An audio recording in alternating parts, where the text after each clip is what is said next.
The Houthi rebels are an armed militia force in Yemen that's been part of a long-running civil war there that's been going in a very heated way since 2014. It's been an incredibly costly war in terms of human lives and, to be honest, probably undercovered in the West and in Australia, this war that's been going on. And 150,000 people are estimated to have died in the fighting and hundreds of thousands more because of famine and starvation. The Houthis are very anti-American, anti-Israel. They're backed crucially by Iran, which is an important player in the Middle East. Their big rival is Saudi Arabia, which is Sunni, and this has been playing out in the war in Yemen.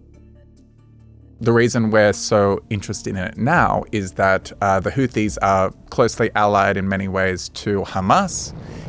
The way that the Houthis have been trying to assist Hamas and damage Israel and Israel's allies is by menacing, harassing ships passing through the crucial Red Sea trade corridor in that part of the world as a way to cause pain to Israel and other nations that it sees as close to Israel.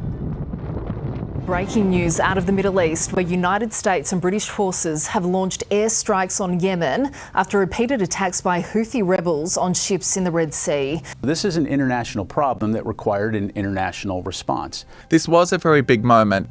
Joe Biden and the British government didn't want to do this. They're aware that there are dangers here of escalating this conflict even further, and that's been the number one mission for Joe Biden particularly, is you want to keep this conflict as contained as possible. But the Houthi attacks have gone on and on. There's a lot of pressure of saying, we're America, we're the most powerful military nation in the world, and we're getting harassed by these rebel fighters. It's just going to go on and on. We need to show some strength of force. We need to try and deter these attacks. We need to actually take on the Houthis. So this was a big barrage of missile attacks on key Houthi bases, radar sites in Yemen.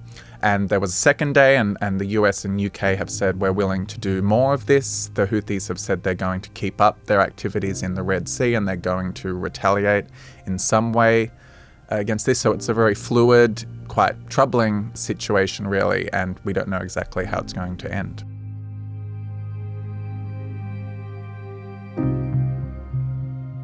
This is an economic story, not just a military story.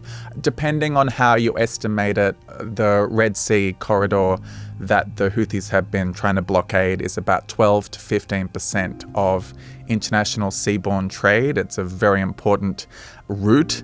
And in recent weeks, freight rates for goods traveling from Asia to Europe have doubled. And the price of oil has gone up as a result of this. So it's having a big impact on the global economy. Australia is affected by that, just like other nations. And so in that way, the Houthis have been successful at destabilizing the West and disrupting the global economy.